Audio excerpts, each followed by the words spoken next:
That was a movie. Yeah. Hi everyone. This is Retrokid Reviews doing a quick non-spoilers review because there's no way in hell I'm not doing this without Jason for the full spoilers review of all 4 hours and 2 minutes of Zack Snyder's Justice League. First of all, quick rundown for my new subscribers who are trying to probably understand why this director cut has been apparently justified and definitely needed for about a good now for a year. In case anyone wants to know, I guess when I was playing Jason for the theatrical cut card 2, just to get a proper bearings of where everyone was. So personally, now going 4 years after the fact with that, I was sort of sadly relieved because there was like it looked like AT&T and Warner at the time kind of realized that he was a little off the wagon when it comes to this kind of creative control.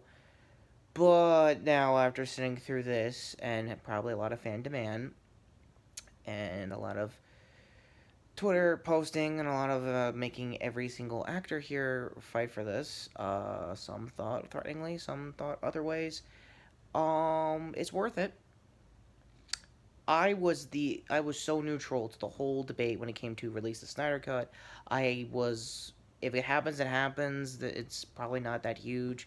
Then the announcement of it being 4 hours basically was like, well, shit, you might as well make this a mini series. And thankfully, for I guess a peek into the spoiler section, they do cut it up in parts. I won't say all the titles and chapters for all the parts.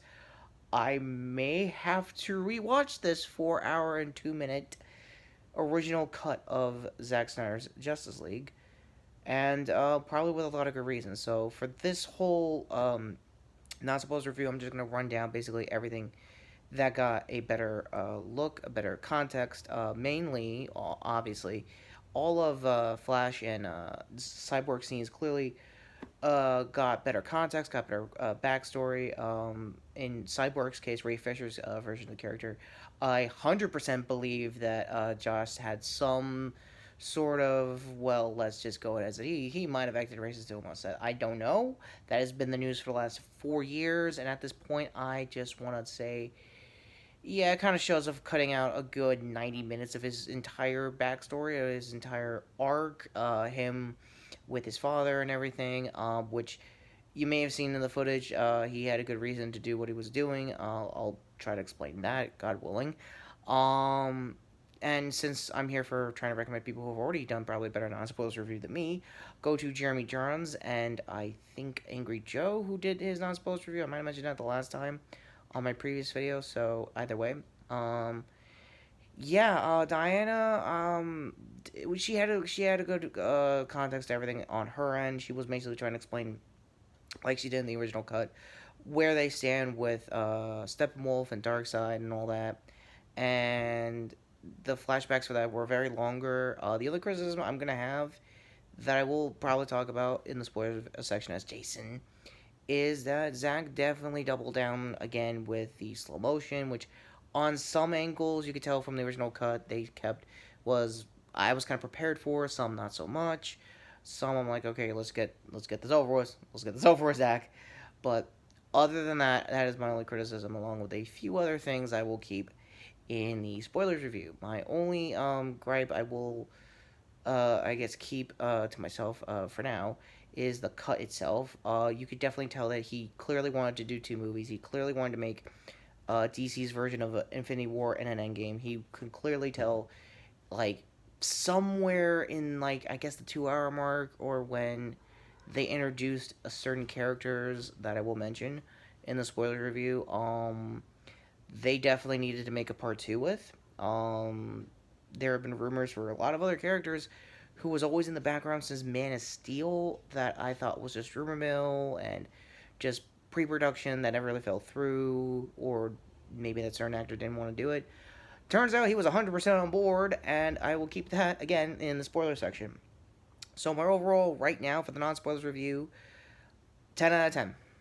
I kid you not. This was worth the fan demand. This was not worth obviously the toxicity that I assumed everyone who was trying to fight for the Snyder Cut clearly had within the ranks of their fandom. Now that being said, uh, who I don't know what movie will be next that these now Snyder Cut fans are going to do next. Clearly, Everyone has been wanting to see a David Ayer cut of Suicide Squad because, I forgot the name of that Joker.